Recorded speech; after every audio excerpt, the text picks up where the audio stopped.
bahwa Ibrahim tidak mencari Tuhan, Ibrahim sudah tahu Tuhannya siapa gitu ya. Dan kalau melihat konteksnya ya, Ibrahim ini berbicara pada umatnya, pada orang-orang di situ. Jangan kamu menyembah bintang, menyembah bulan, menyembah matahari. Jadi ini konteksnya waktu itu Ibrahim lagi dakwah sebenarnya, bukan mencari. Masyarakat Mesopotamia waktu Ibrahim hidup itu adalah masyarakat yang politeisme. 4.000 sebelum Masehi, 3.000 sebelum Masehi itu sudah bukan hanya budaya Neolithic Revolution, tapi Urban Revolution. Masyarakat kota. Jadi bayangkan seperti zaman sekarang, udah kota dia. Dan dia sudah mengenal huruf ya.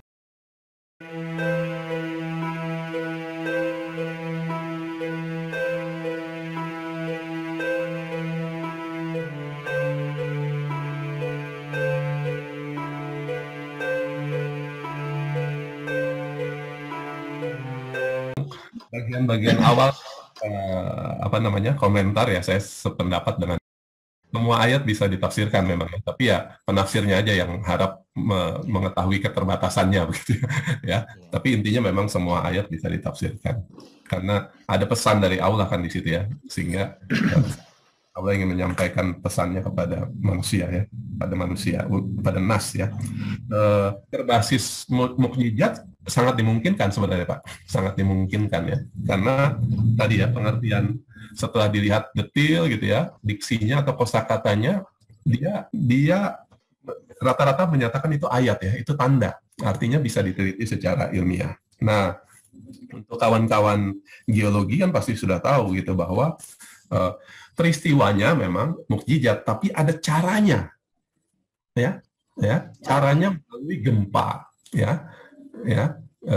Misalnya tanah terbalik ya, tafsiran zaman sekarang ya gempa gitu ya, atau misalnya laut terbelah gitu ya, tafsiran zaman sekarang tsunami gitu ya, atau misalnya korun ya, amblas tanahnya gitu ya, mungkin tafsiran sekarang likuifaksi gitu ya. Terus apalagi misalnya ya, api menjadi dingin ya, mungkin tafsiran sekarang kaji secara nanoscience ya, seperti itu ya, dan lain sebagainya. Artinya peristiwanya pernah ada gitu ya, lalu dikasih tanda gitu ya, lalu ilmuwan diminta meneliti ya. Nah ini saya yakin nanti pasti akan ketemu ya, cuma saya nggak tahu berapa waktunya begitu ya. Saya mau kasih ilustrasi sedikit tentang situasi zaman itu ya, situasi zaman itu ketika Nabi Ibrahim hidup ya. Nabi Ibrahim itu kalau menurut peneliti-peneliti seperti Karen Armstrong ya, seperti Arnold itu hidup di tahun 1800-an sebelum Masehi. 1800-an Masehi itu suatu yang wajar juga gitu ya. Karena apa? Karena yang penting itu adalah Nabi Ibrahim itu hidup di budaya Mesopotamia. Nah, budaya Mesopotamia itu tadi ya sudah dijelaskan, Meso, tengah, Potamos sungai, di antara dua sungai, Efrat dan Tigris. Sekarang Nabi Ibrahim itu 4.000 sebelum Masehi. Jadi kalau mau ditaruh di 1.800 ya nggak apa-apa gitu ya, di 1.800. Nah, 4.000 sebelum Masehi, 3.000 sebelum Masehi itu sudah bukan hanya budaya Neolithic Revolution, tapi Urban Revolution. Masyarakat kota. Jadi bayangkan seperti zaman sekarang, udah kota dia. Dan dia sudah mengenal huruf ya, tidak mendalami ini ya. Mungkin uraian-uraian itu sudah ada Pak di manuskrip-manuskripnya Mesopotamia ya. Dia punya huruf sendiri kan, huruf paku ya.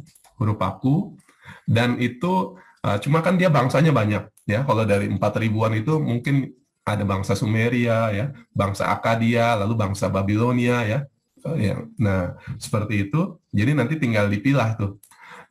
Yang pernah saya datangi langsung tuh di British Museum. Dia koleksinya banyak sekali tentang Mesopotamia.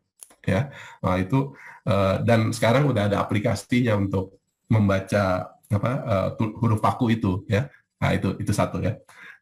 Jadi lihat dari inskripsi-inskripsi atau prasasti-prasasti. Yang kedua adalah lihat dari relief.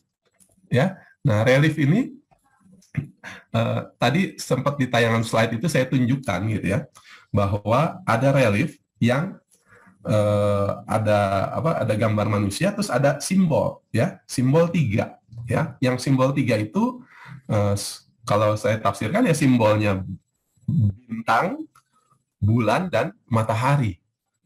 Ini fakta arkeologi yang boleh jadi, ya, kalau saya tafsirkan gitu ya. Ada minimal ada 2 penafsiran mengenai Ibrahim dan yang terkait ayat bintang, bulan, dan matahari, ya.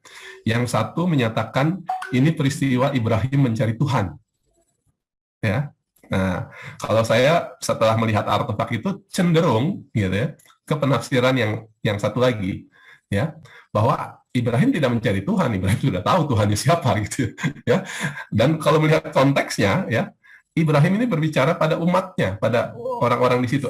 Jangan kamu menyembah bintang, menyembah bulan, menyembah matahari. Jadi ini konteksnya waktu itu Ibrahim lagi dakwah sebenarnya, bukan mencari, ya, bukan mencari. Nah, kenapa dia dakwah? Karena masyarakat Mesopotamia waktu Ibrahim hidup itu adalah masyarakat yang politeisme, mengenal banyak dewa. 3 dewa utama yaitu tadi, ya, dewa bulan, matahari, bulan, dan bintang.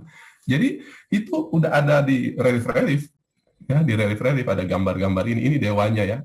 Ada saya jadi lupa nama dewanya, tapi ada masing-masing itu ada namanya gitu ya. Jadi itu penjelasannya, ya, penjelasannya. Artinya kalau ditelusuri lebih lanjut, ya, relief, teks, ya, apa sih namanya? Jangan-jangan sudah ada, Pak, ya, sudah ada itu gitu ya, sudah ada, karena itu adalah masyarakat kota itu, ya. Mereka sudah membuat roda, sudah mengenal matematika gitu ya, sudah perbintangan, ya, astronomi sudah luar biasa. Jadi itu masyarakat yang sangat maju, ya.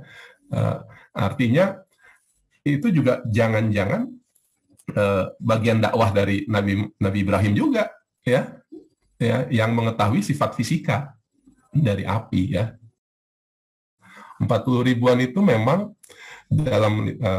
dalam kronologi kebudayaan itu ya di Eropa juga kurang lebih sama budayanya, ya, budaya masyarakat tinggal di gua, ya. Ada yang mengkategorikannya ini sebagai Mesolitik, ya, atau ya Paleolitik akhir secara alat batu, ya, secara teknologi alat batu. Nah, itu seperti itu, ya. Artinya masyarakat itu sudah cukup ramai, ya, sudah bisa melukis. Sementara yang di Eropa ada Cro-Magnon juga sudah mulai melukis. Jadi mereka sepantaran, misalnya, seangkatan, ya. Nah, itu kita bisa memahami itu, ya, seperti itu.